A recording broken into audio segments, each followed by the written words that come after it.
The Rhinos.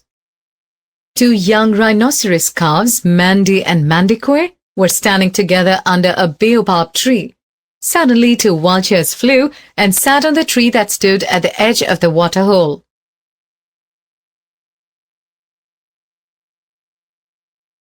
Mandy and Mandique grew more and more anxious. They had never been alone for so long. They heard a dull thud, followed quickly by another. Both Mandy and Mandique felt a sting on their back. Almost immediately, both of them slumped to their knees and fell down. When they woke up, they found they were in a boma. Mandy asked Mandique where they were and what had happened to them. They saw a woman. Her kind voice reminded them of their mother. Ruth took care of them. The young rhinos felt safe with her. For the first 5 weeks, Ruth fed them fresh grass and leaves and gave them warm milk in feeding bottles. She even slept in the boma at night. One day they met another rhino that had been brought in by the rhino marshals. He told them a shocking story. He knew what had happened to their mother. She had been hunted down by the poachers. Mandy and Mandique cried and cried. People should know that there won't be any rhinos left if they went on killing the rhinos. It was good to see people such as Ruth who took care of them and made life safer for them. To survive, the rhinos needed more such people.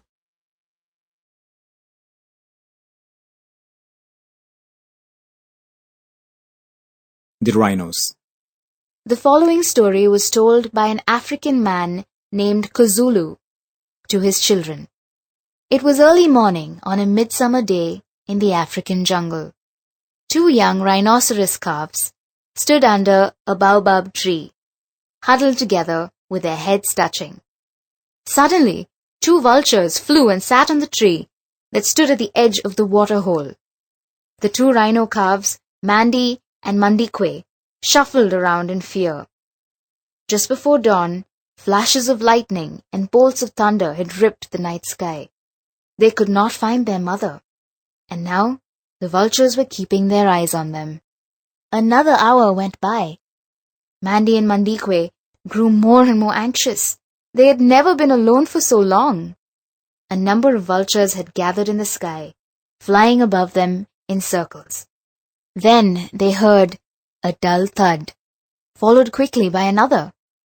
Both Mandy and Mandique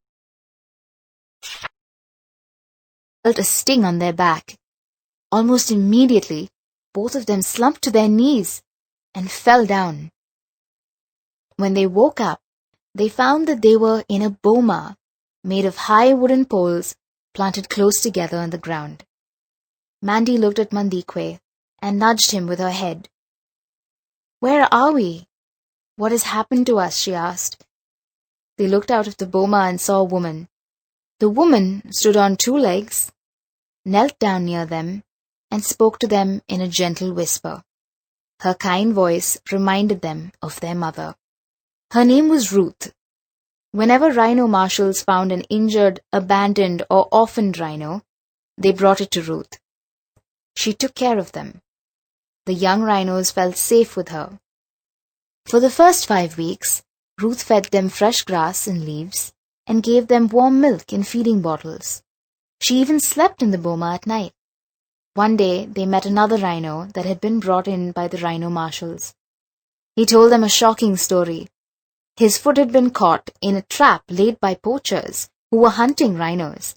The forest guards rescued him before he died of starvation, but his foot could not be saved. Now he walked with a limp. He knew what had happened to their mother. She had been hunted down by the poachers. "The lightning you saw and the thunder you heard were gunshots," he said. Mandy and Mandique cried and cried. The rhino told Mandy and Mandique the story behind rhino poaching. Many years ago, there was a strong man from the east who defeated men who challenged him to fighting competitions. Everyone wanted to know the secret behind his strength. This man wanted to fool the people by telling them that he was a superhuman. So he told them a lie. "I fight rhinoceroses, make a powder out of their horns, and use it like pepper in my food." The rhino horn powder is the secret of my strength. Since that day, people have been hunting and killing rhinos for their horns. After cutting off its horn, they let the rhino die and be eaten by vultures, hyenas, and other animals. People should know that there won't be any rhinos left if they go on killing us.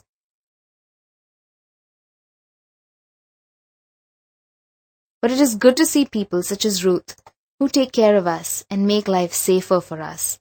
To survive, we need more such people.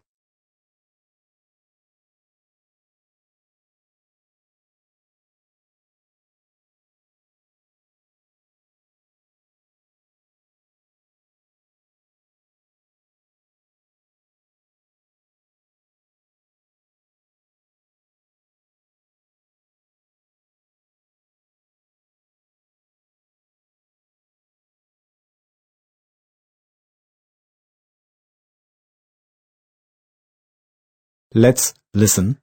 Description of people. Listen to the descriptions of the various performers. Write the describing words against each person mentioned. One has been done for you. 1. The clown is short and round. He has a large nose and is wearing a funny cap. 2. The man swinging on the ropes is tall and very thin. 3. The woman next to him looks beautiful. She's wearing a short, colorful skirt. She has glitter on her face and dress. 4. The ringmaster is tall and fat. He has a large mustache. He is wearing a round cap. 5. The man on the motorcycle is wearing a helmet. He is short but very thin. We cannot see his face.